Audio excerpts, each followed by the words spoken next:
We have about 110 consultants all throughout North America, Canada, and Europe. And we have figured out how to match people to franchises, and our success rate is incredible. But we work face-to-face. We work with you one-on-one to find that right match. A little bit about me. I've spent almost 20 years with FranNet. Before that, I was involved with several entrepreneur. I owned my own restaurants. I worked for Marriott, and I was a co-founder of a billion-dollar company called Bon Appetit Management out of the Bay Area. I operate several counties throughout Southern California for FranNet. I've been on the board of directors and chairman of several committees. And I've helped a lot of people in Southern California become business owners. Here's pictures of our group, our consultants. We have Roxanne, Paige, Craig, Dana, and myself. We cover all the territories in Southern California from San Luis Obispo all the way to San Diego, down to the Arizona-California border. So we're there to help you one-on-one. So, I get asked this question all the time. What is franchising? What's the definition of franchising? It's really about dominating a market. As you can see on the slide, that's one of the definitions that we use. But you want to dominate a market. You want to be the best in your county or your territory, and eventually you'll obtain that market share and go up against the mom and pops. And again, here is what happens in franchising is, what do I get? How does it all work? You will, if you buy a franchise, you will get to use the name and the trademarks of that particular franchise. You'll be able to use their products, you'll use their business systems, and in exchange, you will pay a one-time franchise fee, and they're generally between $20,000 and $50,000. And then once you open your doors, you'll be able to collect your revenue, and in turn you'll pay a royalty. And the average royalty for a franchise in the United States now is about 5% of your revenue. But the most important thing that is on this slide is that word business systems. And we'll come back to that, but keep thinking about that systems word. So one of the things that we always talk to our clients about in the beginning of this process, why would you want to do this? Because we want to know if your why is strong enough. And if it's not, we will politely say, maybe the time is not right, and maybe come back later. But here is what people have told us. We work a lot with executives who are typically laid off in corporate America, and most of our people too have been laid off not once but maybe twice or three times, and so they're tired of the in and out of the corporate America door. Other reasons have to do with maybe family. I want to get my family involved. Otherwise are, I want some more control over my life. I want some financial stability, and maybe it's about retirement. How do you get to retirement? What is your strategy to do that? And franchising or owning your own business is one way to get there. So here are some examples of the word why and what people do and think about. And then the next question is, well, who really buys franchises? What kind of people?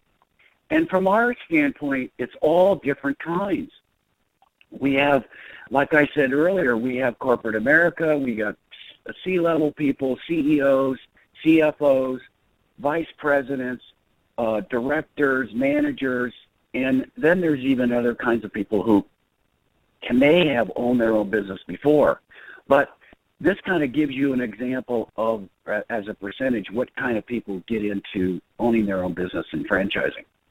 And yes, they do have all one thing in common, is they want to work for themselves.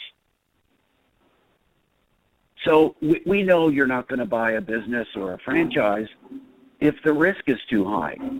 There's even risk in a job. But one of the things that we like to do is, FranNet does a lot of metrics and a lot of research on data. And we want to know, how do you reduce the risk? And so we have figured out there's 4 ways to do it. And I'm going to go through this very quickly. But the first way is to say, how do I find a business that has great demographics? And for example, there's 80 million baby boomers in the United States, and we know that they need help. We know they want to stay in their house, but they need the help. And so senior care is a demographically driven franchise. Residential repairs, people are staying longer in their houses, and so they want to remodel and upgrade. And we also know that there's a lot of 2-income families, and so they don't want to spend their weekends cleaning the house.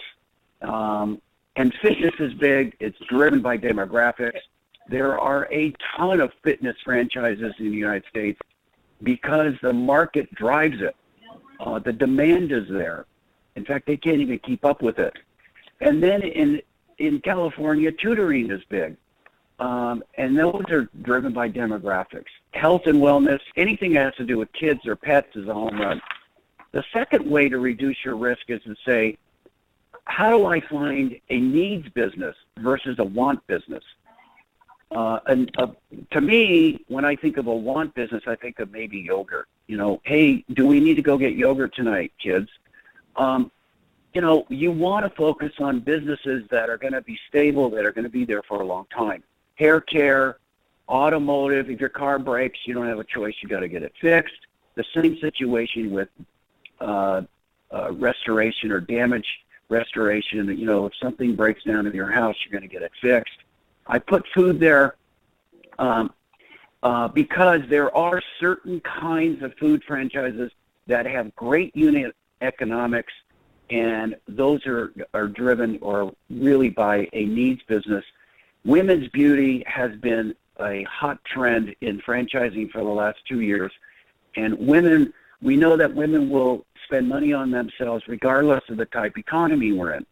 So that kind of falls into that category. The third way to really reduce your risk is go B2B, business to business. We have found that the majority of the small to medium-sized business owners they need help. They've laid people off, and they still need things to get done. So there's business coaching franchises, financial services franchises, manufacturing where you produce a product and a service. Small to medium-sized business owners need help in their sales. IT changes so much, every month that they can't keep track with it or keep up with that. Staffing is one of the strongest franchise models across the United States. They need people to still do things for them, so staffing is big. Digital marketing, again, business owners can't keep up with the IT part of that. And so the B2B part is another way to reduce your risk. And then the fourth category, which has been popular now since the job market has picked up, is semi-absentee ownership. This is where you will find a franchise model that will allow you to keep your job. They want you to keep your job, and you'll work 5 to 10 hours a week, managing your manager and making sure that you know your numbers and you're doing your marketing. The manager will run the business, and you will keep your job, and you'll work that 5 or 10 hours a week. So there are 4 ways here that we have figured out on how to reduce that risk. So let's go into some myths and maybe some facts about franchising. If you think about franchising, you may think, well, franchises are successful because of the quality of the product. And we have found that that's not necessarily true. Because when you look at McDonald's, which is a very successful franchise, I know I can make a better hamburger than McDonald's, but it's not about the product. And if it's not about the product, what is it? What makes them so successful? And again, we think it's about the systems. When you investigate franchises, and I don't care what kind of franchise it is in the United States, you want to focus on 5 categories. It's not about the name.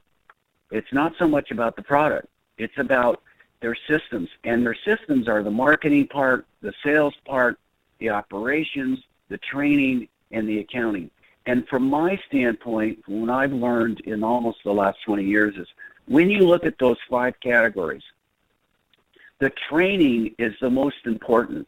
When you find a good franchise model, when you do your investigation, you will find some great training people, some great training departments, and there's a correlation between great franchises and training.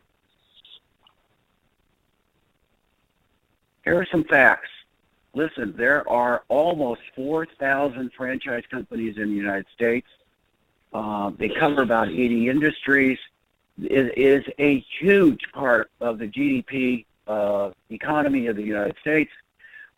We've got some popular categories there on the right: education, retail, pets, cleaning. You can tell some of these are really strong, stable type of franchises.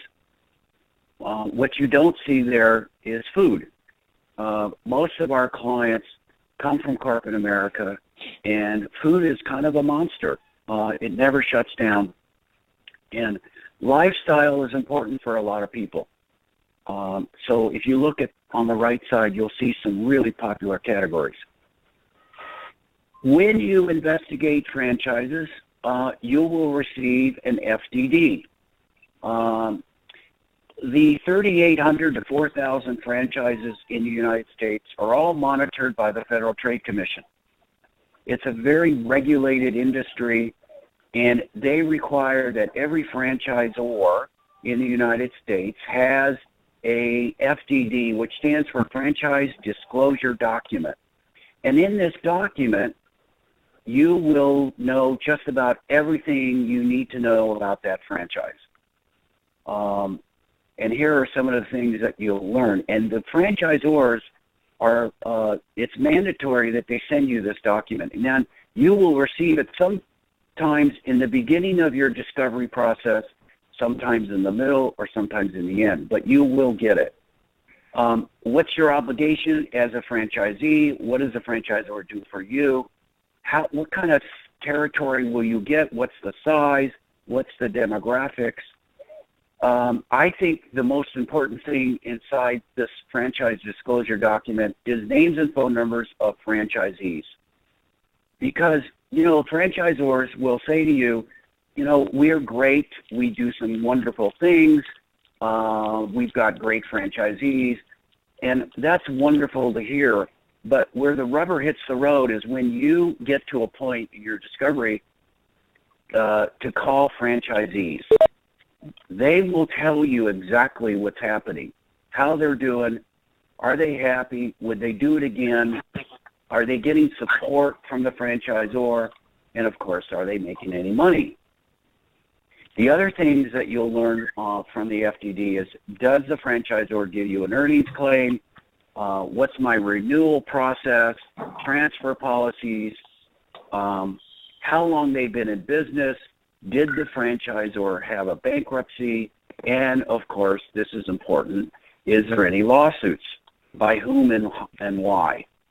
What does a franchise fee cost? Are there any other fees? And what's my royalty? And what's my contract look like?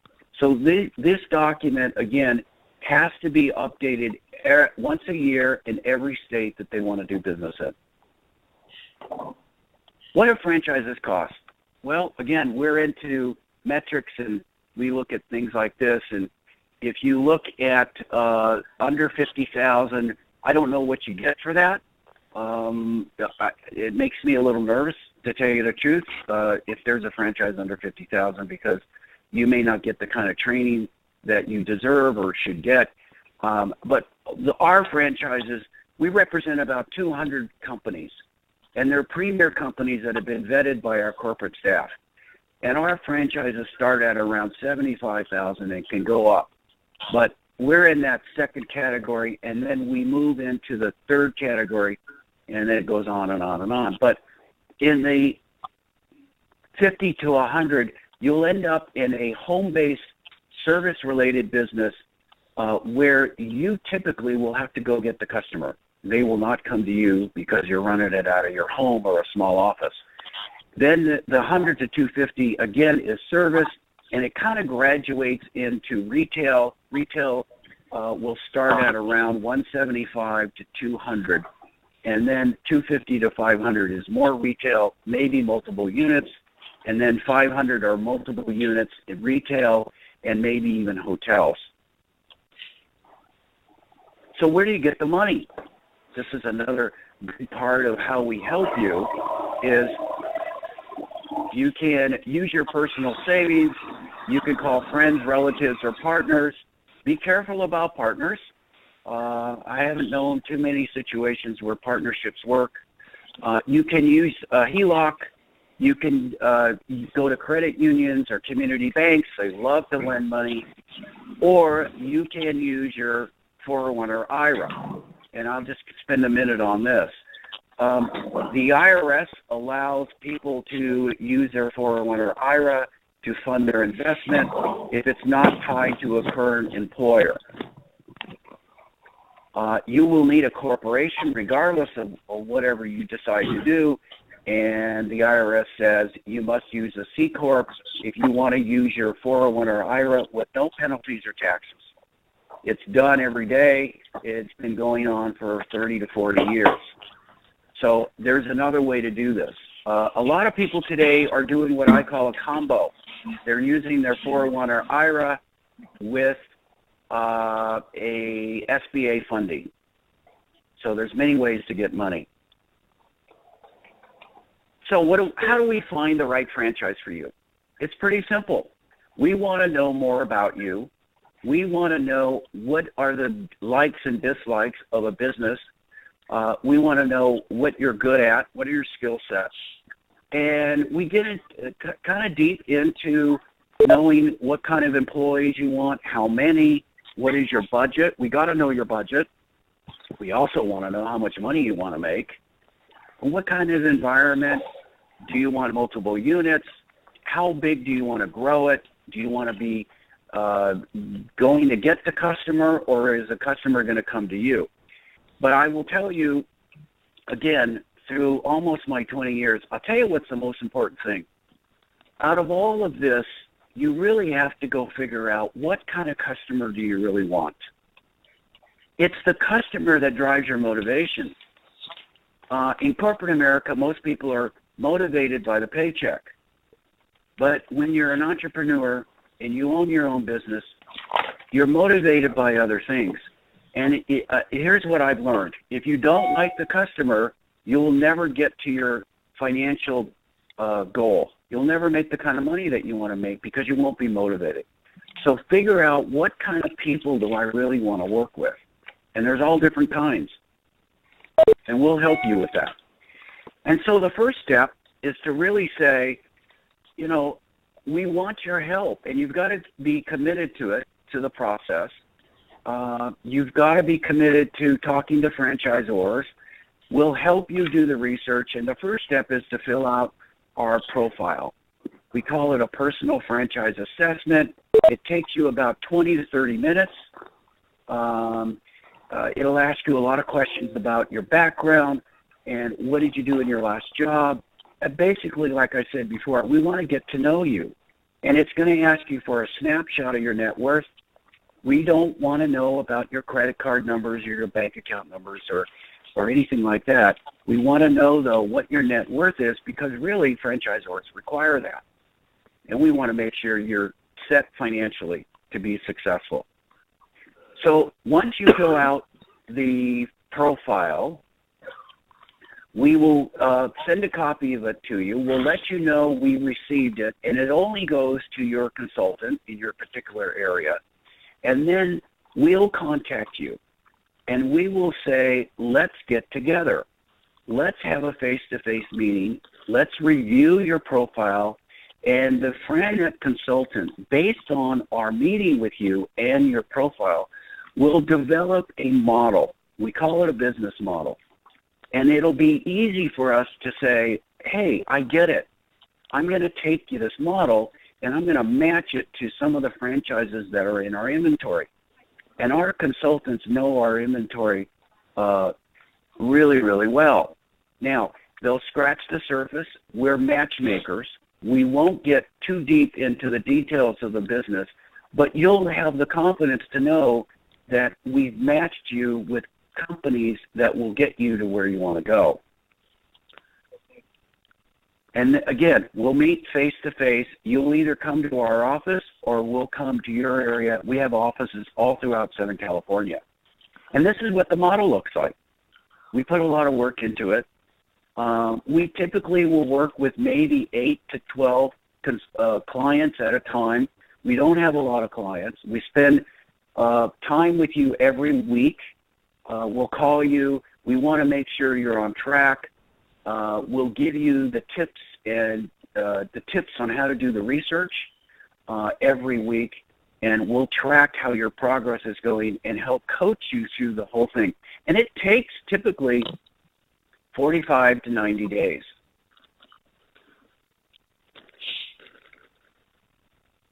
Okay, so step 6 is, hey, you've now contacted, or the franchisors have contacted you, and they typically might be 3, it might be 4, even might be 5.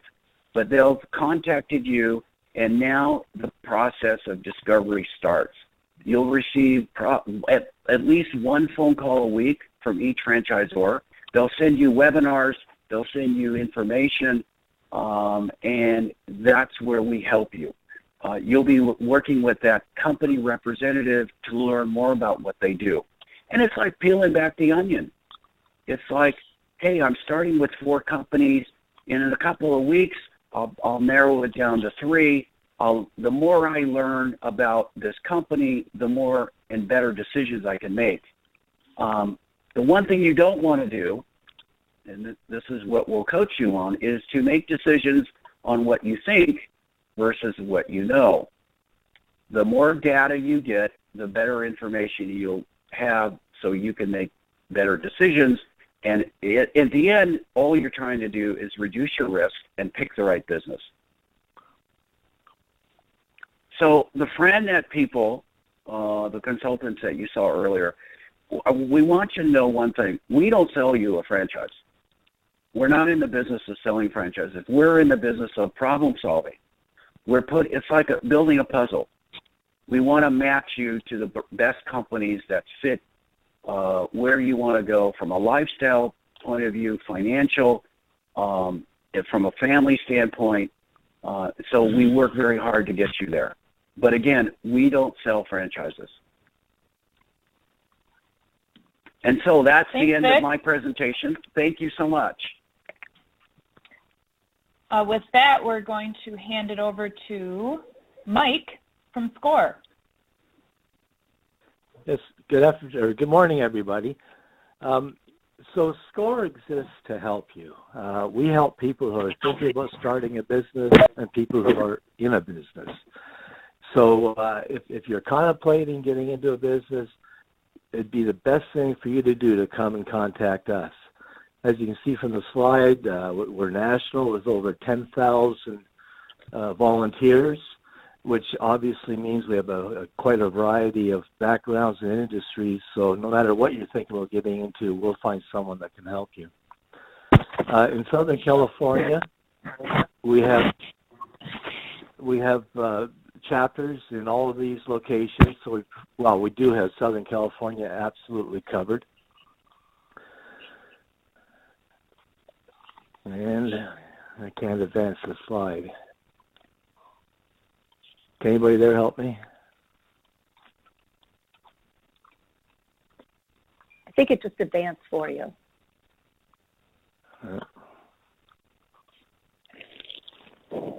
Okay, I'm gone now. Uh-oh. Are you able to control the slides from there? I can do it, Susie, if you want me to. Because right now, Mike, it's on the small business, huge impact. Are you seeing that? No, I've lost the connection altogether, so I'm going to just look up my own slides. So, Okay. Yeah, on that slide then, I guess what I want to share with you is we have a Price Waterhouse study every year. And in 2018, those chapters I mentioned to you helped create over 1,100 new businesses and some 5,900 new jobs. And for businesses that were already in operation, 67% experienced increased revenue.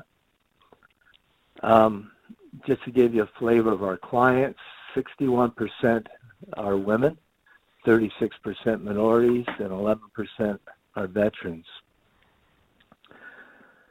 So I just want to really leave you with this. What is SCORE? Well, we offer a number of opportunities for you.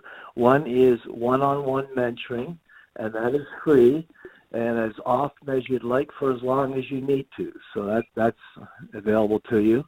Also, we run a lot of workshops that contain content that are relevant to your business, whether it be social media, understanding finances, basically just about anything that you need to know in your business. We've got a workshop to inform you on that.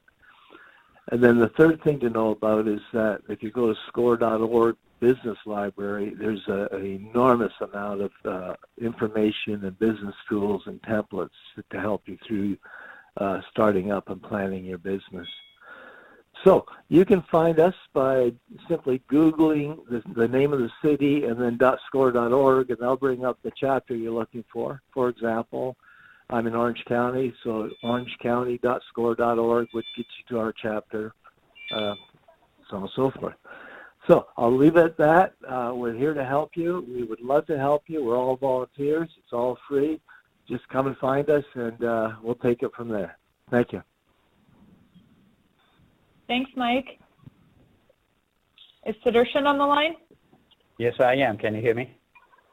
Yes, we can. Well, good morning, barely. Just about a minute before noon, so good morning, everybody. My name is Sudarshan Shanak. I'm the director of the North San Diego Small Business Development Center. Let me share some background with you. We know here in the United States that small businesses are the backbone of our economy, but we also recognize that small businesses do not necessarily have all the resources that large businesses have.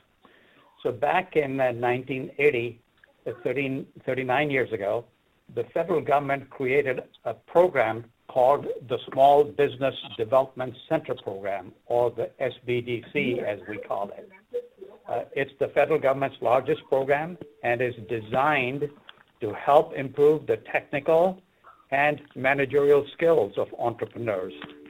So as an SBDC, we are a resource partner of the United States Small Business Administration and get a significant amount of funding from the United States Small Business Administration. And of course, that funding comes from all the people who are probably on this conference or webinar, the taxpayers. So there are 1,000 small business development centers all over the country, and they are hosted in most part by universities and colleges. So what is the mission of the SBDC? We help deliver a positive economic impact in our community by improving the technical and managerial skills of entrepreneurs. And what really do we mean by economic impact? We measure that in 5 major areas. One of them is how many businesses were started in part because of the help that we provided them. The second part is capital infusion. Once again, that is, did the help that we provide enable entrepreneurs either invest their own equity or borrow funds? Most of the time, those two go hand in hand. Without equity, there may not be any borrowing, and without sufficient borrowing, there may not be enough equity to carry the business forward. The third economic impact indicator that we look at is, did we help small businesses create new jobs? Or in the case of businesses that are struggling, did we give them help so they might have been able to retain some of the jobs? The fifth economic indicator that we look at is, did small businesses, because of the help we gave them, increase their profitable sales? And finally, and a large segment, particularly in Southern California, is, did the help we provide to small businesses open a door for them so they could get into government contracting and grow their business by offering their products and services in the public sector? So having talked about those economic impact measures, let me go a little bit deeper and share with you information about the specific services that essentially all the small business development centers provide. Just in California, there are almost 45 SBDCs, like I said, hosted in most part by colleges and universities. So most of us do two major things to help provide guidance and mentoring to small business owners. And we do that in two forms. We conduct a lot of trainings and workshops. These are short duration trainings and workshops, typically 2 hours, or for people who want to start a business, it may be a 1.5-day program in some centers called the SBDC Entrepreneurship Academy. And almost all of our workshops that are no charge, some of them do carry a charge. The second part of the service that we offer, and that is absolutely at no charge to all our clients, is confidential counseling and mentoring. And that counseling and mentoring is needs-based. We sit down with you, identify the challenges that are keeping you from obtaining your organizational goals, and then try and find a solution to be able to overcome those challenges. And the areas that we provide training and mentoring counseling in is how to start a business, the many steps that are involved in starting a business. And then beyond that, whether you are an existing business or a startup, business financing, accounting, financial management, marketing, business planning, business entities, of course, business financing being one of the major things, and then finally, the impact of taxes on business.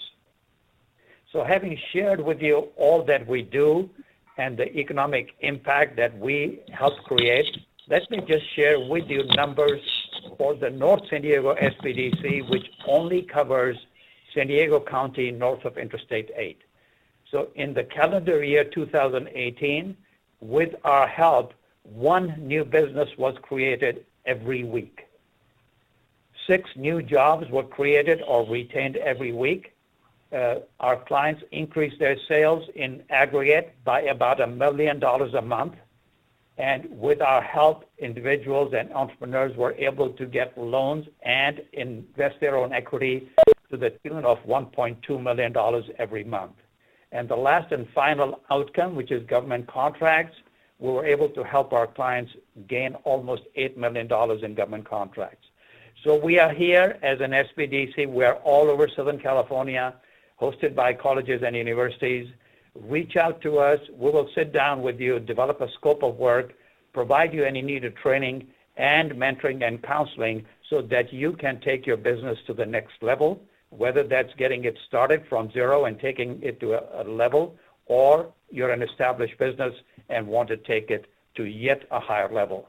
So with that, I will conclude my presentation. Thank you so much for listening in.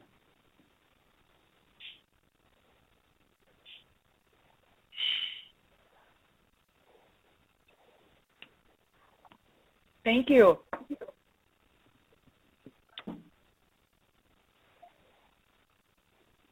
Dana?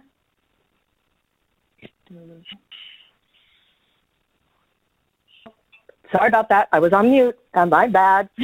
Okay, let's start over on that one. I'm going to thank again Sudarshan and Mike for giving us some background on both the SBDC and SCORE. And now what we're going to do is we're going to move on to our owners panel presentation. I'd like to welcome Bill from Fastest Labs, Robert from Pride Staff, Jeff from Yoga 6, and Joseph from Dim Guys. And gentlemen, I'm going to let you take over from here, and then once we're done, we'll go to the Q&A.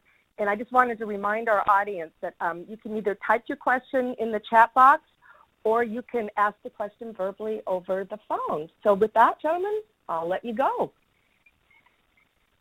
Okay, can you hear me? I can hear you better than you could hear me a few minutes ago. Okay, this is Bill Coffey. I'm from Fastest Labs. I'm the owner of the first Fastest Labs franchise here in California.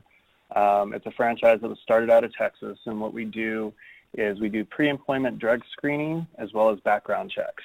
Now, it's not something that might sound very exciting or something, but we do get some interesting customers in. For example, we just got a couple in the other day that was doing a maternity and paternity DNA test, which is also something that we do for a travel visa for their daughter. Now, for whatever reason, they said that the test had to be done in a sealed envelope, and they couldn't know the results. Well, when we got the results, it turned out that the father was definitely the father, but the mother was not the mother. So it was just kind of an interesting thing. And we get interesting things like that all the time, which is one of the reasons I chose Fastest Labs. My background, I come from a very diverse background in terms of sales, product management, finance. And in 2017, I was let go from my job due to downsizing and just couldn't find something within the job market that was equivalent to what I had. Started looking around, and through FranNet was able to realize a lifelong dream of owning a business. I'd always wanted to own a business, just never knew what that business would be. And then through my broker, Craig,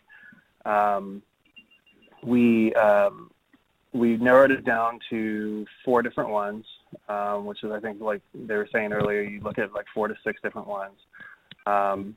And I started looking at all of them. You talk with the franchisor. You get a list of franchisees to call, and if you're really serious about this, I suggest you call almost everybody on that list that they give you, because you're going to want to verify that the information that the franchise is giving you is consistent with the information that you're going to find out from the actual franchise owners, such as, what makes a good versus middle versus poor performing franchise, as well as the support that you get from the franchise and whatnot. And plus how much time you want to spend there. Do you want to be an absentee owner? Do you want to be involved? Do you want to be somewhat kind of half and half? For me, I was looking for something that would allow for a family life. Fastest Labs, my location is open 9 to 5, Monday through Friday, and that's pretty much it. So it allows me to do stuff like Little League and Cub Scouts with my kids.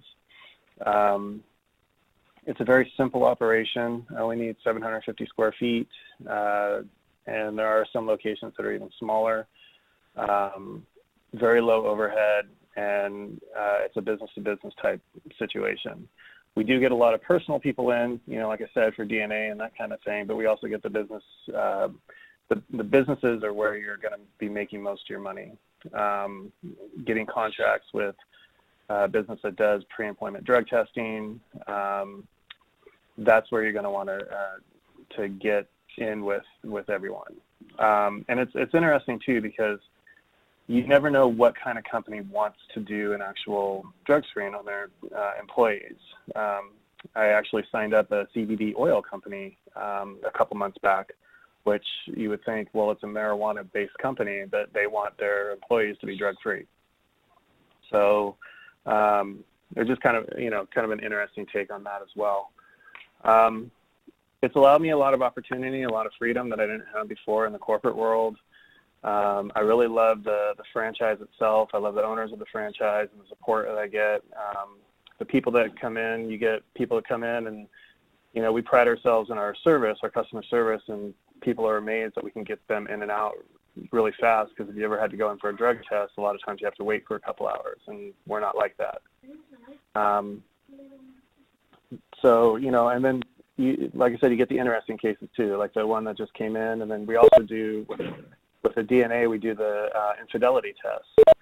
And I had a guy drive up 2 hours from San Diego to LA because he was convinced his wife was cheating on him. And we tested her undergarments, and I mean, this guy was livid. Like, he was 100% sure that she was cheating on him. And he had lined up divorce lawyers. This was right before Christmas and everything else. And turns out there was nothing there, So it was just kind of an interesting thing, but it was nice to be able to give them peace of mind. So, yeah, like I said, I'm Bill. I'm from Fastest Labs, and let me know if you have any questions. Thanks, Bill. Robert, are you there? Yes, I am. Awesome. You're next. Hi, Robert Cohen. I'm the owner of Pride Staff in Portland, Oregon. And prior to Pride Staff, I had a 23-year corporate career, mostly in all of it in healthcare technology, imaging, and IT systems. Prior to that, I had 6 years in the Army, where I was a helicopter pilot, maintenance test pilot. I did a voyage discovery with FranNet, coming up on 5 years in Pride Staff, and looked at a bunch of different models. Pride Staff was one that I felt met my personal objectives for developing a long-term income source and a business I could grow that would give me the proper work-life balance. I would say I pretty much have achieved all those objectives as of right now, and enjoying living the dream every day.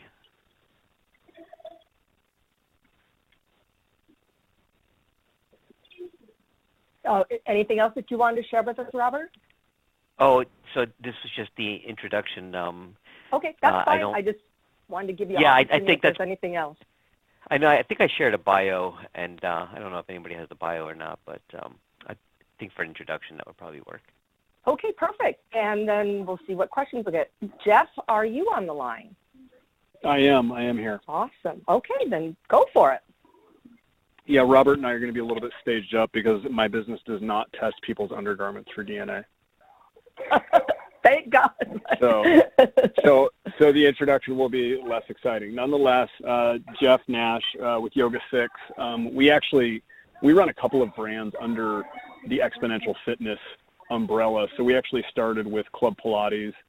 As the name implies, it obviously serves up. It's boutique fitness with a focus on Pilates, and Yoga 6 is very much the same animal, obviously with a focus on yoga. We've got 20 territories.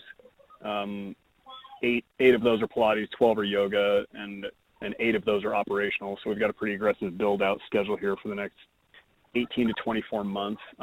I've been involved in this business just about 2 years. Prior to that, I spent 20 years on Wall Street. Despite that, I'm actually a reasonably nice person. But I used to trade currency derivatives for UBS, ran a hedge fund. I got tired of working 80 hours a week in a glass box surrounded by people I generally loathe, and wanted ultimately, like many entrepreneurs, to find something they believed in, but also strike a much better work and lifestyle balance. My partners and I kind of left finance behind and spent about a year looking around, and we were pretty industry agnostic. We looked at everything from, property management, real estate development. We looked at the cannabis business. His wife was a Pilates instructor and had bought into the Club Pilates brand years ago. And then we really started looking at the business, specifically the concept of a franchise model, and it struck the right chord of, the brand had reduced, or if not eliminated, much of the, proof of concept element of risk. They had taken that risk out of their transaction. They had a well-developed brand. They had a model. They had a good playbook. They had a proven concept. And when we looked at that, it's not to say that it doesn't require creative problem solving, but to a degree, it felt a little bit more like, paint by numbers. If I can pick good real estate, I can hire well, we'll probably succeed in this business. And when we looked at the available, free cash flow in the operational margins, it looked like a great business. I think that hypothesis has largely turned out to be true because while we did a lot of learning on the first couple of studios, it's pretty routine now, and we know how to execute the play. I think the benefit and the real attraction behind franchising is you're ultimately going to make 3 decisions in this business. And if you've already picked your brand or your concept and it's something that you believe in, you can get behind, then you're left with 2 decisions. And that honestly comes down to pick good real estate and pick good people. And other than that, follow the play and you're going to be fine. So that's sort of where I've come from and how I got into the business. And with that, I'll cut it short. since I don't have any really cool DNA stories, that was pretty good. But I find typically people have good questions to ask, and so I'll stop rambling on and pass the mic here. Oh, well, thank you, Jeff. That's great. I appreciate that. So, Joseph, are you on the line? Absolutely. All right. Go for it next. Thank you. So my name is Joseph Paglinawan, and I am the franchisee of Gym Guys Coastal San Diego here in San Diego, California. We opened up about 7 months ago. And but before I even go into that, I'll go into a little bit about my background. Born and raised Hawaii, moved to San Diego, got my undergrad in business administration. Ended up working with AT&T for about 11 and a half years as IT service manager, primarily focused in IT. And I decided that it wasn't for me. I went to grad school, got my MBA and my MS in strategic management, 2014, 2015. Ended up working with EY, Ernst & Young, for 3.5 years as a management consultant. And recently got engaged, and the conversation came up of starting a family. And as a management consultant, I traveled all throughout the United States 100% of the time. It just wasn't conducive to starting a family. So we started looking at some options. And at the age that I'm currently at, I didn't feel that I had the risk tolerance to do a startup from scratch. And so we started looking around and educating myself on franchising. I read several books and came across a couple of references in several books that referenced franchise consultant. So I just happened to reach out to FranNet, and I was actually referred to Roxanne Rasky, who is awesome, by the way. She really helped me to kind of identify what path we wanted to take, and she gave us several concepts to investigate and do our due diligence, which took about 3 to 4 months. And just happened to be, Gym Guys happened to rise to the top of those concepts. The reason for that is I was a former personal trainer during my undergrad. I really love and am passionate about fitness and helping others. So that was one reason. The other reason I really liked Gym Guys or loved Gym Guys is the fact that it's a very low overhead. We are a mobile fitness franchise. So we're the number one in home personal training. We bring the gym to the client wherever that might be, at their home, office, or community. Our vans fully stocked over 365 pieces of equipment, so no two workouts are the same. And we customize programs for the clients to meet their individual needs. So it's a really interesting and really well thought out concept. We own 3 territories here in San Diego, and like I already mentioned, we recently opened about 7 months ago, and it's been full steam ahead.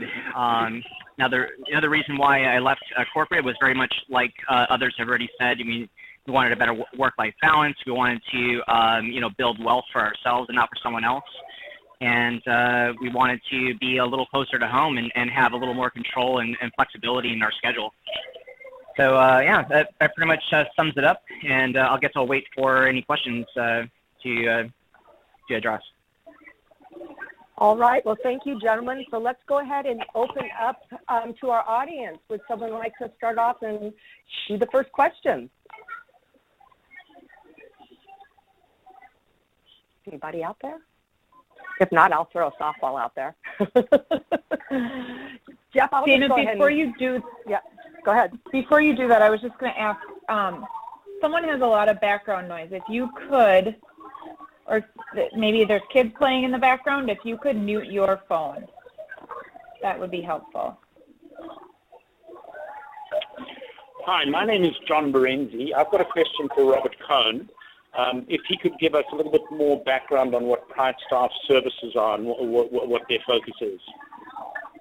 Sure, I can do that. Pride Staff is a franchise that focuses on staffing.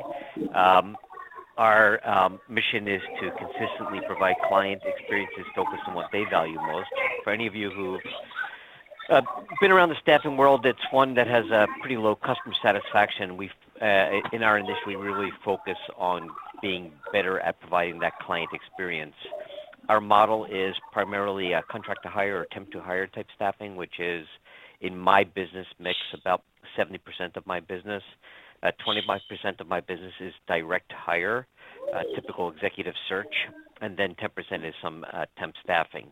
And at Pride Staff, you get geography. I own an enormous slice of the Portland, Oregon marketplace. For example, one of our competitors, Express, would have 4 offices in my one geography. And it's a pretty simple business development. It's business to business, go out and meeting businesses, finding out if they use staffing needs, have staffing needs. And I have a team now of staffing consultants that do the interviewing, hiring, recruiting, and then placing people in a variety of client environments. Okay, thanks very much. That's very helpful. Who would like to go next?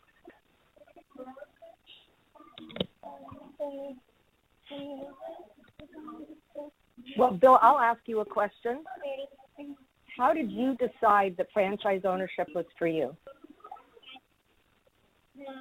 It was kind of an interesting thing.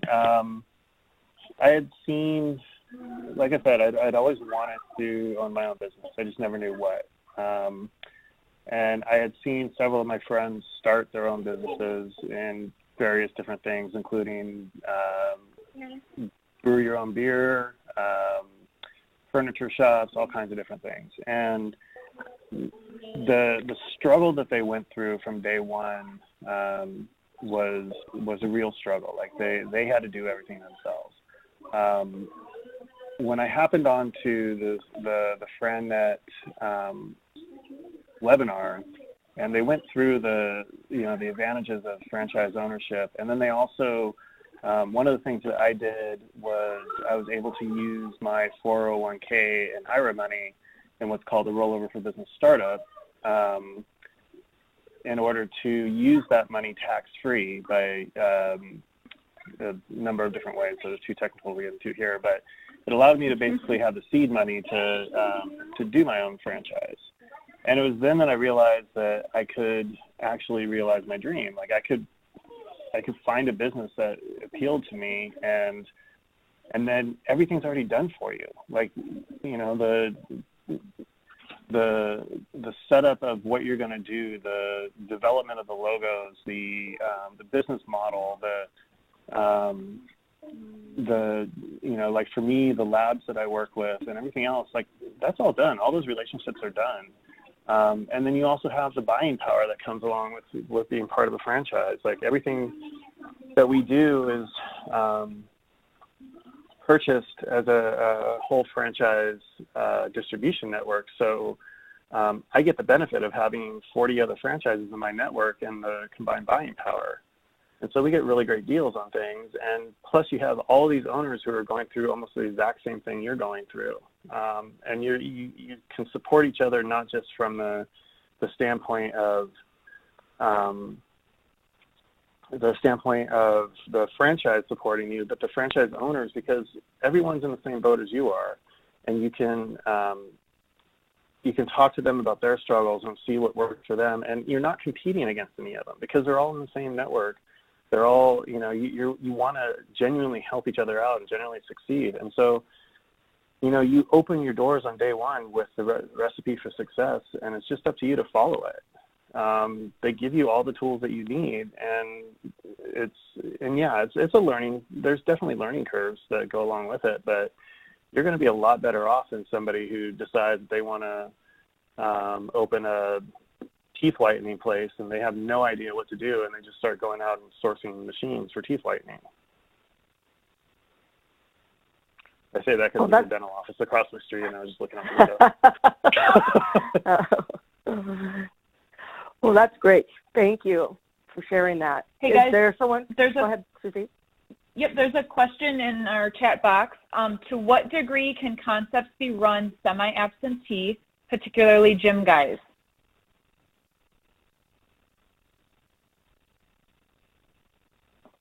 Are any of you guys running your businesses in a semi-absentee model right now? It's Jeff from Yoga Sick. I'll chime in. I think for a lot of folks getting into the franchise space, the notion of absentee ownership is sort of the end of the rainbow, unless you're willing to hire very well-qualified staff, give them some degree of autonomy, and hope for the best, I think that's kind of a pipe dream in the beginning.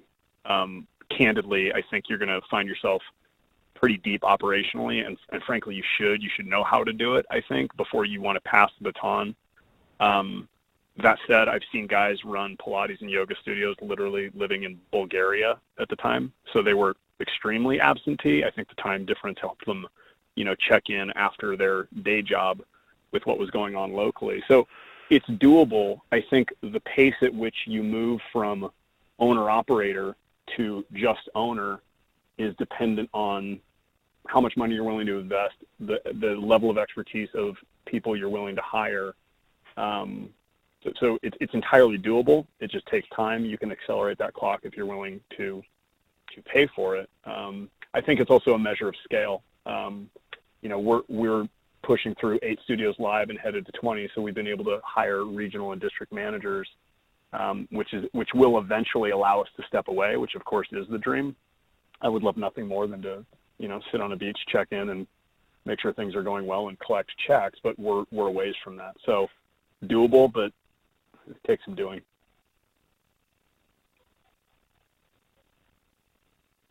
Anybody else Thank out you. there question out of the 4 gentlemen that is doing anything semi-absentee or not so much?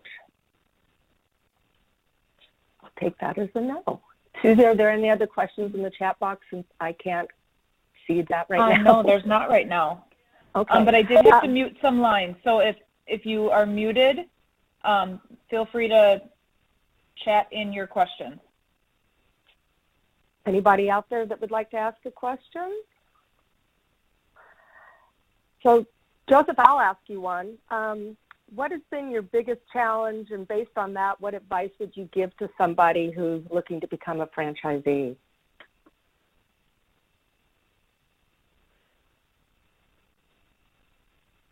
Joseph out there? Oh, I Hello? wonder if I muted him. You want to try again?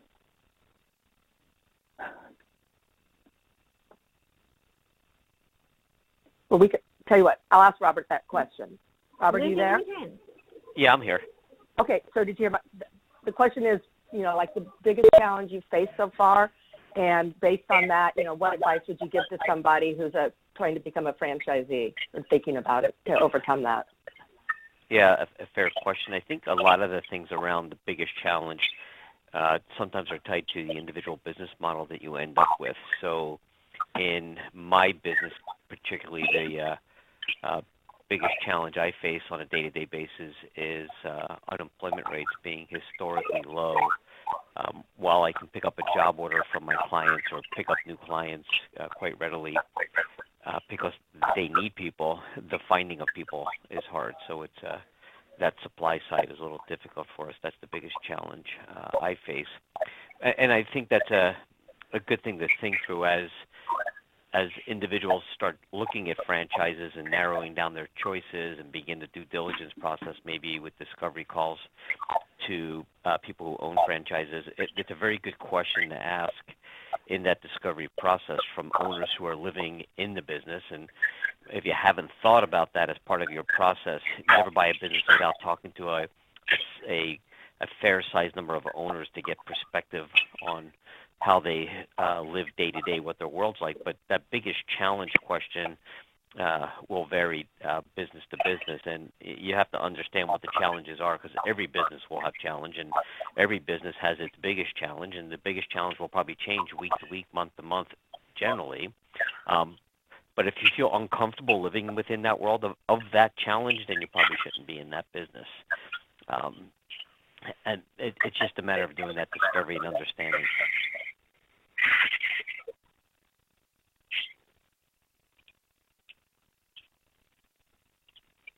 Did that answer your question effectively? Yes. Thank you. I think with that, to keep us on track, Ken, are you on the line? I am here. Can you hear me? All right. I can hear you. I'm going to mute all the lines and unmute you, so just give me a second here. Okay, and before you do that, you might want to ask everyone to turn their computer speakers off. I think that could be part of the cause of the audio that we're having. If everyone could turn their computer speakers off. Thanks, Ken. All right.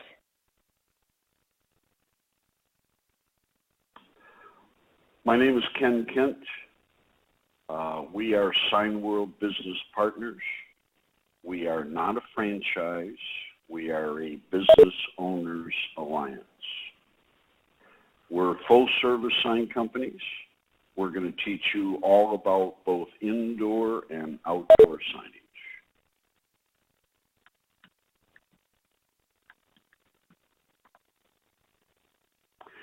We charge no royalties. This is a one-time buy-in. We have no rules. Begins with the name. You can name this whatever you want to name it. You can change your hours, change your prices, change your suppliers. No questions asked. This is a manufacturing business. You are manufacturing a tangible product. 98% of all the signs in the world are indoors. The average life is 30 days. They change every month. In December, they say happy holidays. In January, half off. Last week or two, they said Easter. Now they say Mother's Day, and they'll change to Father's Day very soon. That's where the money is at. Having customers who have to change their signs every month. You start this business with yourself and one employee. That's an experienced sign maker. We will help you find them.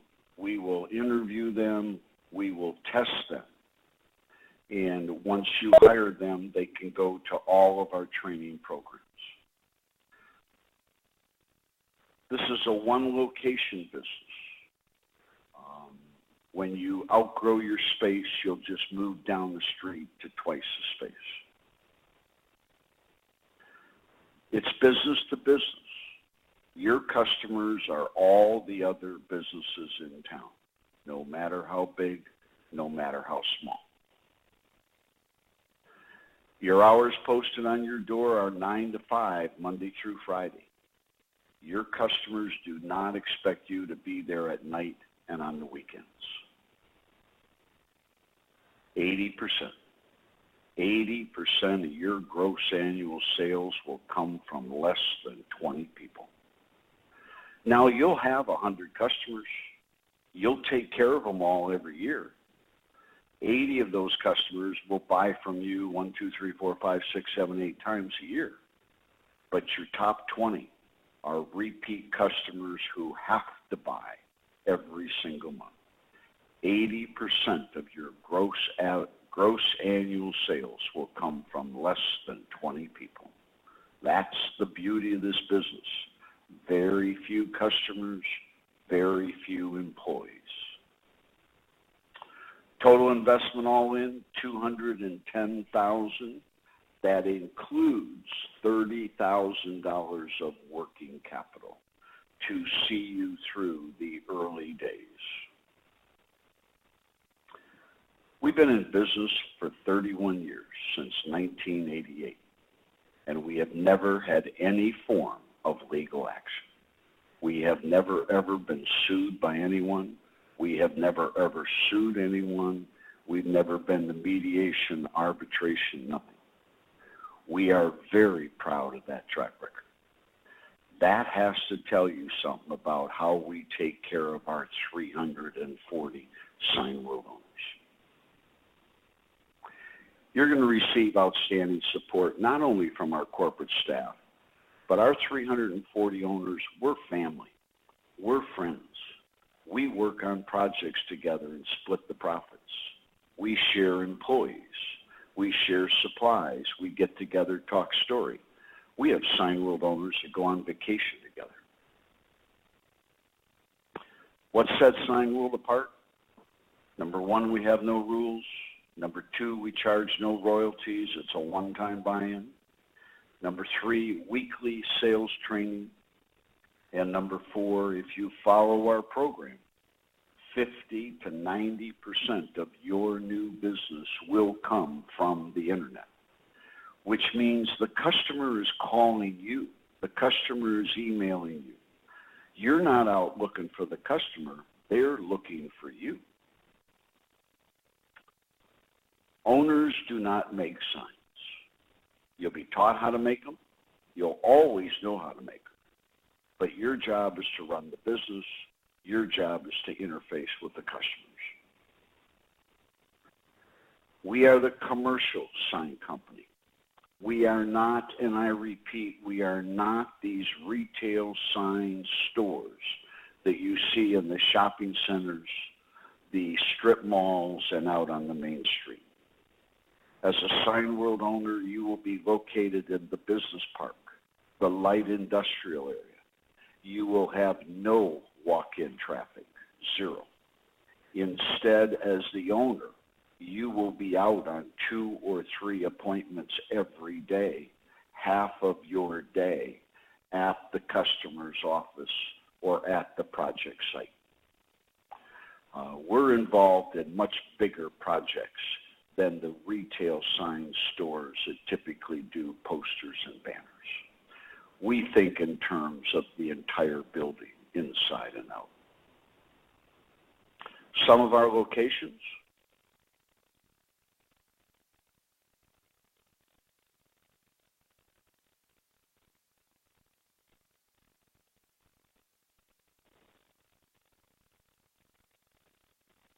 customers, the biggest and the best. There's a myth out there. People think signs come from headquarters.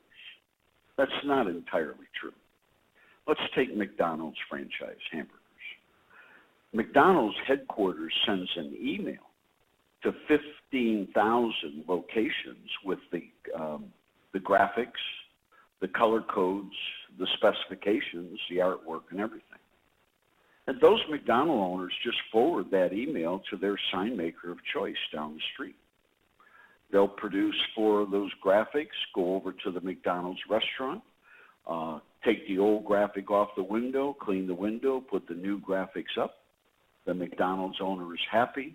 He refers you to the next McDonald's and the next McDonald's, and a year from now, you're taking care of 20 McDonald's restaurants, all in your hometown. We have Sign World owners that work with every one of these customers that you see on the screen. Not with corporate headquarters, not with regional managers, some with district managers, but most often with the local organization. Where do you see signs today? We didn't see them years ago. Floor graphics are bigger and bigger every day. Wall graphics that change every week. Notice the date. More wall graphics. LED signs, very lightweight sign, easy to move. Works off of batteries, no electricity required, and the graphics are quick and easy to change. Outdoor signs, trade show signage is growing more and more. Post-it note type signs. The bed is a giant Post-it note. Peel it off, put it on the other side of the building. Outdoor signage again, real estate signage, indoor high-quality canvas prints, vehicle wraps, 25% of the business these days. 20 Disneyland buses, they change them every 6 months. Planes, no problem. It's a fun business, ladies and gentlemen. Every day is different. Every project is different. That's what keeps you going. Come ride the Discovery Day bus. We have a Discovery Day once a month. Corporate headquarters in Orange County, California. Everybody gets on the bus. We take you to visit 4 different locations. Throughout the day, you'll go face-to-face with a dozen Sign World owners. And one last thought. Being a manufacturing business, this business builds equity so that when you're ready to retire, you may have something very big to sell. We've already had resales in excess of $3 million, single unit. So if you're looking to build a company that's going to have a resale value, you might want to think about a manufacturing business. You might want to think about Signwood. Thank you for your time and attention. I'll stand by. Thanks, Ken. Jason. Yes, can you hear me? We can hear you. Awesome. Just want to make sure I wasn't on mute there. So, hey, good afternoon, everyone. Thanks again for joining. I appreciate the FranNet team, the SCORE group, the SBDC, as well as our franchisees and Zors that made the call. So, my name's Jason Barkley. I'm a partner with a company called Brand One Franchise Development. I'm here to just give you a real quick look at City Row. All right, get started. Who is City Row? All right, first of all, there's a lot of folks, or at least as Vic started out, a lot of interest in boutique fitness and fitness in general. More or less what's going on is more and more folks know to live a healthy lifestyle, they need to do something where they're bringing their heart rate up at least 30 minutes to an hour a day. City Row fits that perfectly, which I'm going to define here in a few moments. But who are we and where we begin? 2015, so 5 years ago, New York City, City Row was founded by a young lady named Helene Knapp, right? And really what it was she couldn't do some of the other fitness workouts that were out there. She had some back pains and that sort of thing. She did a bunch of research and found out that the best stationary piece of equipment that you can buy, that you can work out on, is a rower. But you can't bring the masses into just, hey, we're going to come in and row for 50 minutes. That doesn't work, guys. What we had to do was we had to sex up the business and make it where interval training, where we're on a rower for no more than 5 minutes at a time, and then we're off and we're on a mat. I'll show you some images of that. Thus, City Row was began. What started as just a concept. She developed into a multi-unit system. She partnered with a group called FranWorth. I suggest that you check them out. FranWorth, they're a holding company of multiple brands. Today, we have 50 City Row boutique fitness studios in the country, either open or in development, with a third of them being in your backyard, California itself. We all know California, it is a beautiful area, beautiful people. People take care of themselves. You're first to a lot of things. City Row is no other, right? But City Row, what really comes down to is it's the experience inside. It's the community that's built when somebody comes in there and gets that workout and pushes themselves to their limit inside one of our studios. But it's the results that make a difference. There is no better workout on a piece of equipment than a rowing stroke. You're using 84% of your muscles per stroke, 84.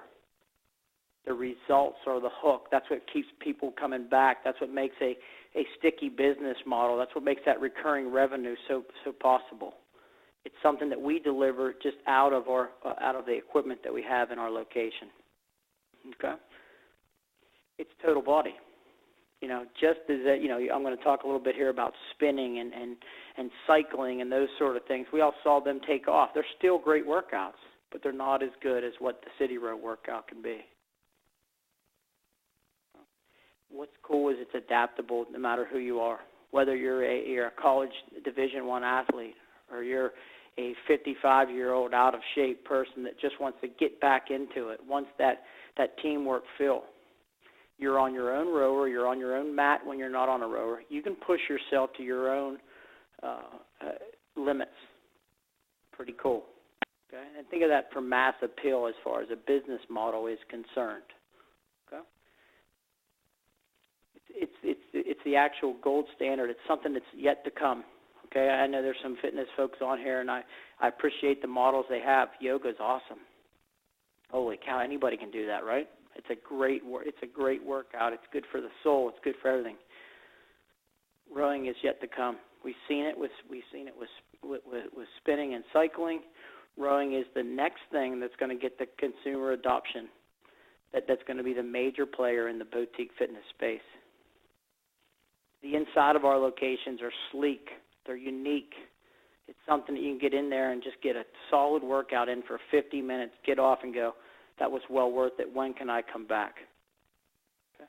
The business model, like a lot in boutique fitness. Keep your day job. A lot of our franchisees that we've recruited, we don't have one weak link of franchisee, but a lot of them, they're keeping their full-time job, but they have a passion for fitness. I think that's kind of key. Life's short. Have something you have a passion for. If you don't have a passion for it, you're going to be bored every day.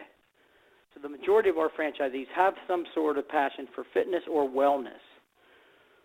Our average franchisee, like the gentleman that owns Yoga 6 and Club Pilates, bought the rights for multiple, and they're developing it on a development schedule. Okay, it's relatively ground floor. Again, we just got started. We just started franchising last year. The concept's been around now for 5. Just started franchising last year. It's a limited and flexible time commitment with a recurring revenue model, right? Now, we do have drop-ins and class packs where people can come in and get, a single workout or a multiple of 5 to 10 at a time. But a lot of our customers actually sign up for our membership, which of course we like because that's that recurring revenue. Okay? We do not have a lot of employees. Okay, Kent mentioned about we start SignWorld with 1. Typically, we're going to start with a handful of employees. These are mainly young people that want to help people in their fitness goals. It's exciting. They love to come to work. They actually bring you up. This is an exciting brand with something that you can feel passionate about and be proud that you're giving back to the community. Relatively low investment. It's a sub $300,000 investment. Okay. Of course, there's financing in place as well. Okay.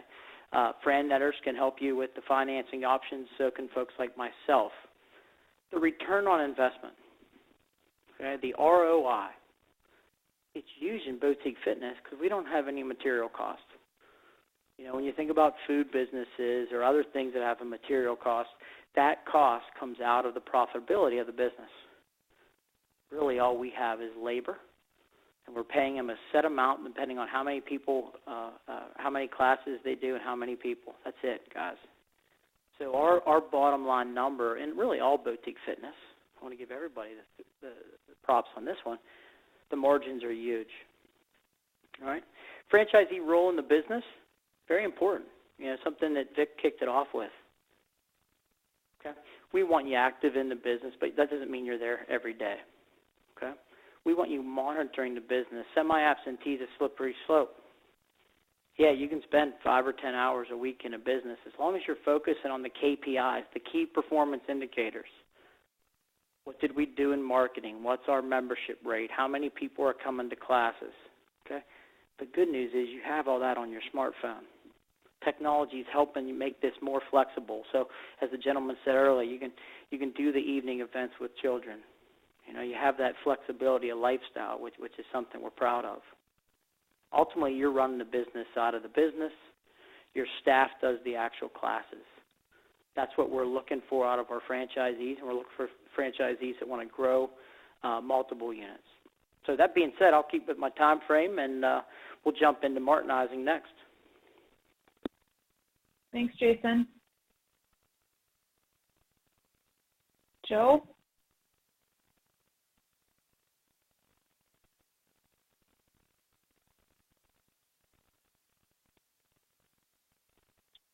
Joe, are you muted?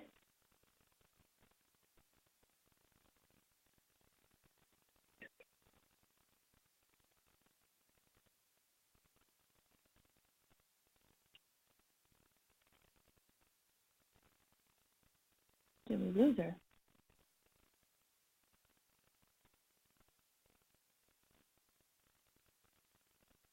Joe, are you there?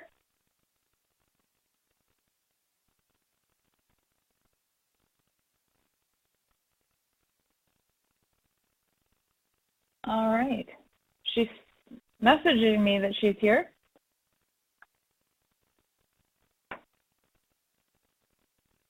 Hang on one second. Let me make sure. Sharon, are you on the line?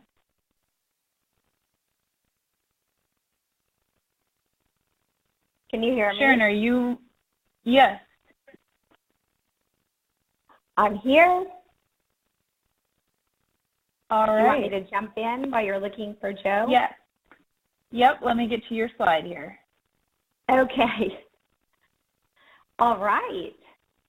Well, hi, everybody. My name is Sharon Estroff. I'm the founder and the CEO of Challenge Island. We are an educational enrichment program, a STEAM program, which is science, technology, engineering, art, and math. We are really excited. We're having lots of growth since I started this in my own second grade classroom 16 years ago. We started franchising in 2013, and we are now at almost 100 franchises. We are the #1 STEM and STEAM program on Entrepreneurs Franchise 500. We're one of the fastest growing franchises on Entrepreneurs Franchise 500. We're home-based and mobile. We're actually a low price point. We're $39.9. You're all in for really hovering around $50,000. So it's an affordable franchise. About half of our owners are former educators, and it's really priced, to be able to bring in former educators. The other half of our owners are marketing executives. We have lawyers. We have Wall Street bankers, lots of people who always had wanted to, be teachers or work with kids, but, had gone different paths in life. Anyway, I'll talk a little bit more about the model as well. It's a very fun, fulfilling program experience. Let's see if I can switch the slide here.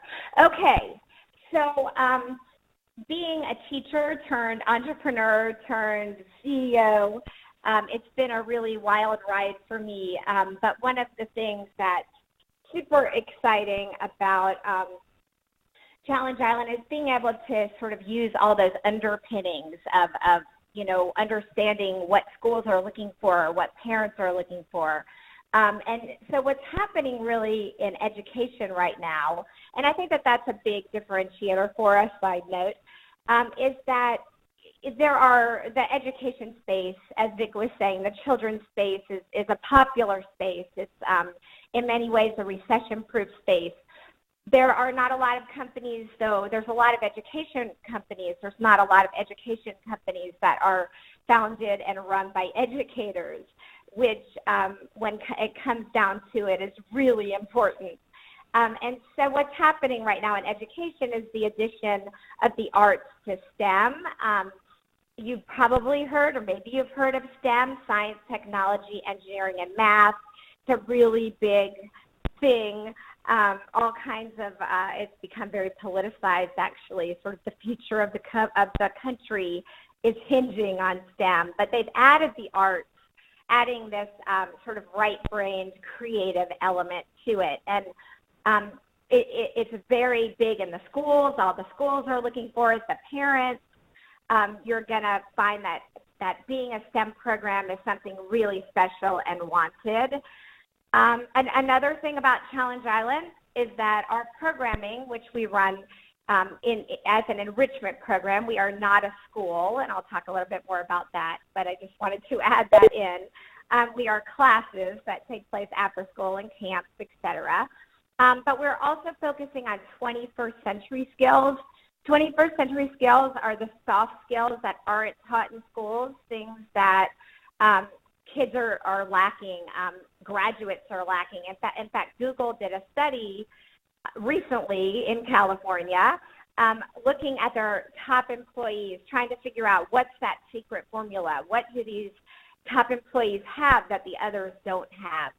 And they looked at sort of the top 8 characteristics of those employees, and it turns out that while characteristic number 8 of the top employees, the least important of the most important, was that they had engineering skills. But the others were all of these soft skills, that they could communicate their ideas to other people, that they could collaborate, that if things didn't work out, they didn't crumble. They call this the snowflake generation. They melt when things don't go right. All of that is critical, and STEM alone is not enough. STEAM alone is not enough. Education alone is not enough without these components. And so in Challenge Island, that's what's happening with what these kids are gaining, and actually not only kids, which I'll get into in a minute. Project-based learning, another, I don't want to get too much into that, but very hot right now in education.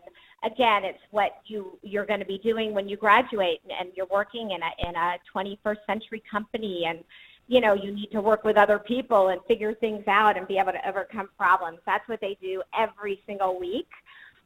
We are cross-curricular, and this is really important. If you're looking in the educational space, you're going to find, especially in the franchise space, you're going to find a lot of saturation in the coding, Legos, that kind, robotics, that kind of market sector. It's very saturated. It's already really all happening in the schools anyway. So people sort of buy a business and they're all excited, and then they get there and the school says, oh, well, we already do, all that stuff. We don't need an outside company. But Challenge Island is cross-curricular. We take everything across the curriculum. We have a really novel and unique approach. This is just a picture of our World Tour unit. The kids go to Rio de Janeiro, to Brazil in this picture, and they're creating World Cup foosball games. You can see the low cost of the materials. This is very important because when you're running a business like this, you're sort of on the move. You're going into the schools. If all you have kind of an hour after school. The kids stay after school from 2:30 to 3:30. That's when you're going to get them. If you are capped by the fact that every kid needs a computer or every kid needs a Lego building set or robotics kit, you can't reach infinite amounts of kids from 2:30 to 3:30. With Challenge Island, where they're making these foosball kits out of red Solo cups and all kinds of things that are just readily accessible. There's no cap. Every afternoon in Atlanta, where I'm based, I have 100 kids after school. They pay me $20 an hour.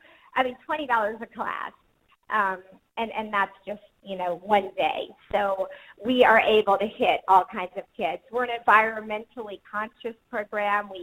I'm not going to get too much more into that, but we do believe in that. I know in California that's important as well.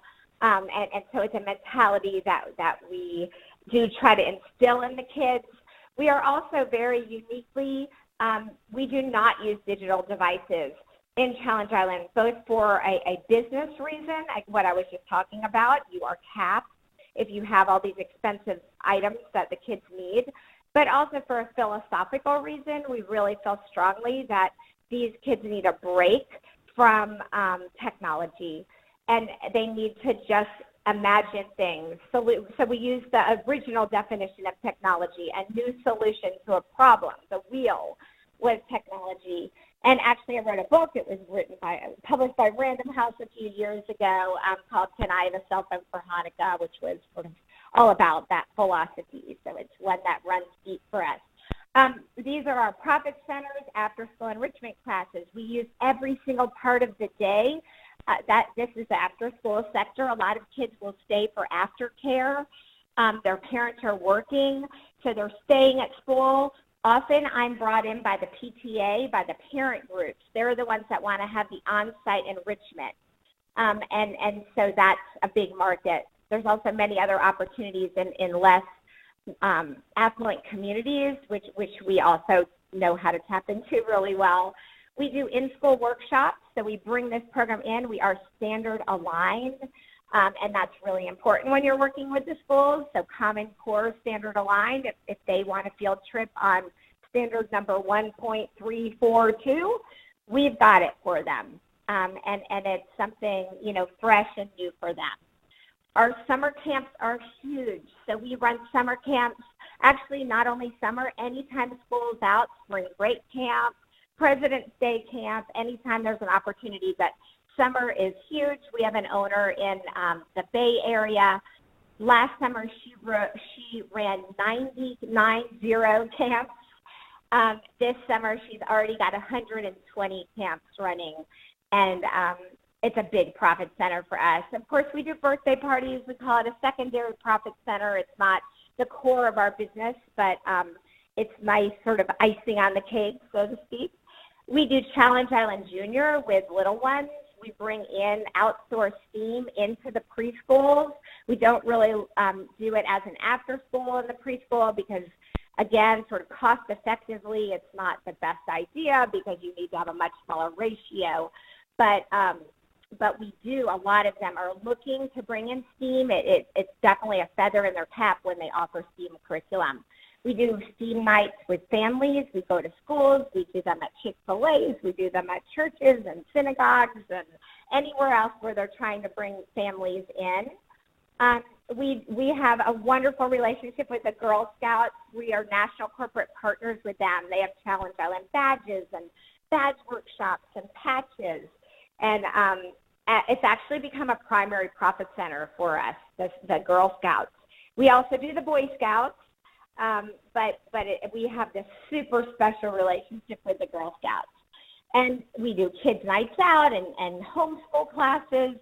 We're really excited about the launch of Challenge Island Senior. It just seemed like a natural next step. It was our owners that came up with this idea.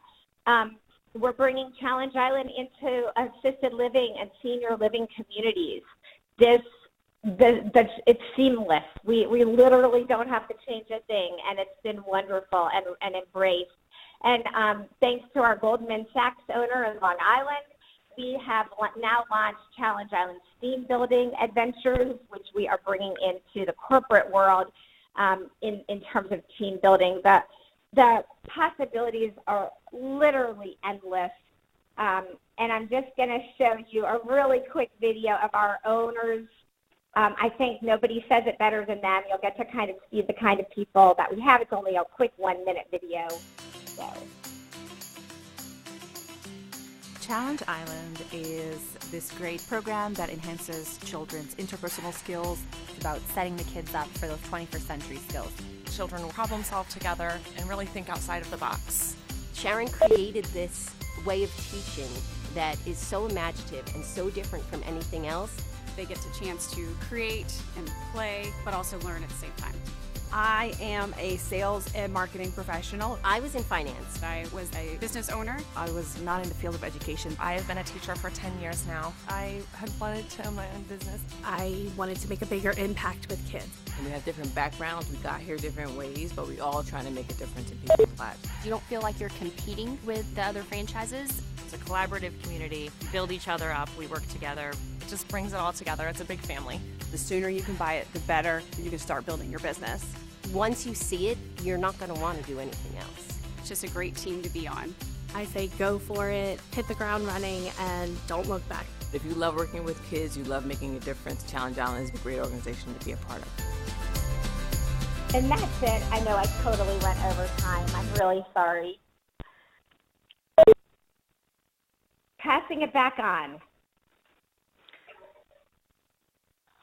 Joe's here. Can you hear me? Hello? Can you hear me? I'm sorry, Joe. I had myself muted now.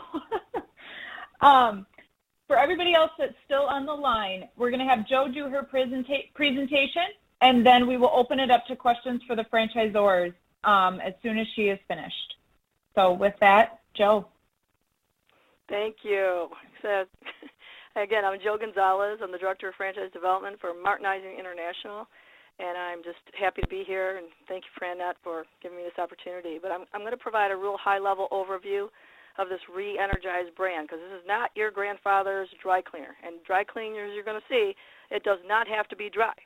But we've integrated an Uber-type technology to the dry cleaning industry, and it's been a real game changer for sure, especially with millennials. More on that in a minute. So in the next 5 minutes, I'm going to cover some of the key highlights of this revolutionized brand. So I think most of you know the Martinizing Dry Cleaning brand has been around for a long time. It's actually been since 1948. We have a lot of Martinizings in California, lots of room, though, for development. We have over 200 franchisees in the U.S. and another 200 internationally. And just long story short here, the company I work for is called Huntington. No relationship to the bank or the learning center, but we're a franchise specialist in building dry cleaning brands. Real important, we purchased Martinizing in 2014, and we changed the business model. And that was real important, and we did that by doing some research and literally listening to the voice of today's dry cleaning consumers. So just for a moment, I want you to think about what Uber did to the taxi industry, what Airbnb has done to the hotel industry, and what Amazon has done to the retail industry. This is what Martinizing has done to the dry cleaning industry. So in addition, the transition to game-changing app-type technology, along with going from a startup model to an all-acquisition and conversion model, and then thirdly, layering on multiple revenue streams. This takes dry cleaning to a whole new level. So I'm going to show you this next slide here. It's called competitive business model. So we'll talk more about the business model. Again, a very, very high level. There are now several revenue streams. At the center is the plant, which has a retail in the front and the plant in the back with about 2,500 square feet. The plant location is where the dry cleaning and the laundry is done. The plant does all the dry cleaning that comes from its own retail customer and the other revenue streams that you see, those spokes there, which are pictured here. The drop-off and the pickup stores at the bottom there, and then you'll see our Uber-type on-demand pickup and delivery app over there on the left. Office and residential mobile routes at the top, servicing office and residential customers. Now, I just want to spend a few minutes on these other revenue streams so we're clear. First, the drop and the pickup stores. Again, these are all acquisitions. Everything we do is an acquisition/conversion. So we're starting with cash flowing stores day one. So whether it's a plant or a drop store, it's always going to be an acquisition. But in relation to the drop stores, those stores are small footprints, very low overhead. They're drop-off and pickup stores. They're strategically located to maximize market share. And like the rest of the revenue streams, the dry cleaning is taken to the hub for cleaning, the hub being the plant store. So let's move over to the lockers. The lockers are placed in office or apartment complexes at no charge to property managers, and they're an amenity to employees or residents. Again, we call them convenience lockers. And let me just give you a quick little story. Our company store here in Michigan has lockers in every downtown building in Detroit. And just to give you some insight, we placed lockers in a building that had a dry cleaner there already. In 6 months, they were gone. They just cannot compete with the 24/7 convenience of the app and the convenience lockers. Now, just FYI, the lockers do work in conjunction with the Uber-type on-demand app. So using the downloaded app, customer notifies Martinizing that their dry cleaning laundry are in the lockers, ready for pickup, and the Martinizing mobile route manager receives the notification, makes a pickup, delivers back to the locker after cleaning. At the top, you can see the mobile component of Martinizing. This has always been a standard feature in revenue streams.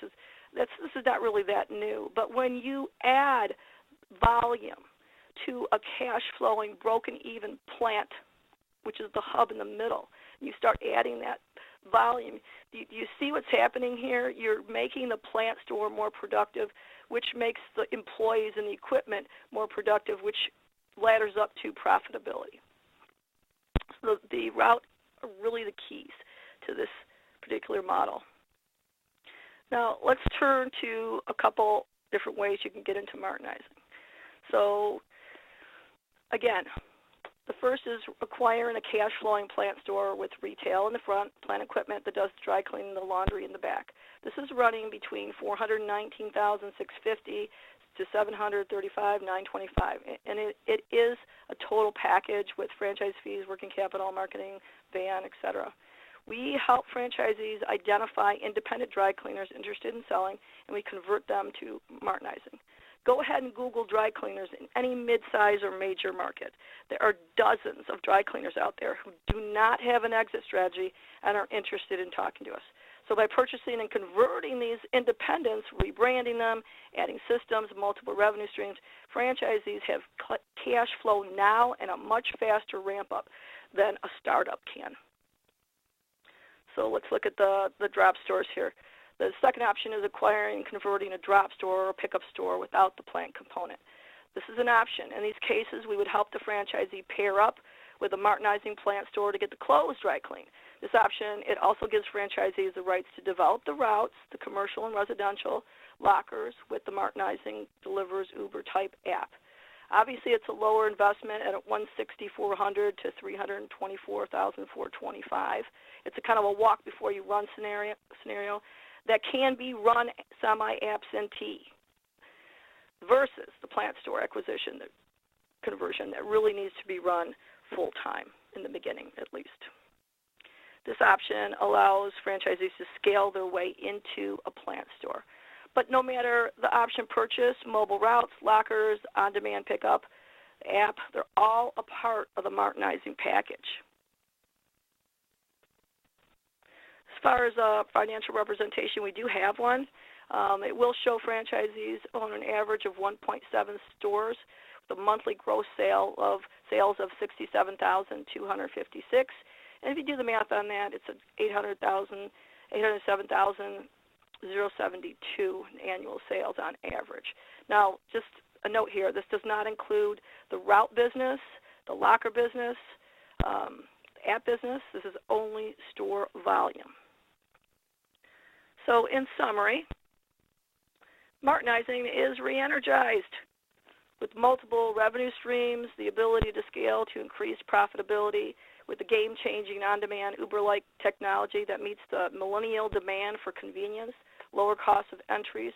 We are well positioned to continue as a dominant force in the dry cleaning industry. Again, dry cleaning doesn't have to be dry. And we're excited to work with FranNet to find great Martinizing franchise partners in Southern California where there is a lot of availability. So thank you again for the opportunity to talk about Martinizing. Back to you. Thanks, Joe. We're going to open it up to questions. The conference has been unmuted. Did that. Does anybody have any questions to ask at this point?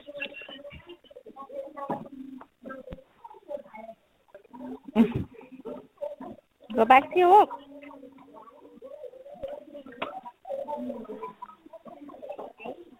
No questions?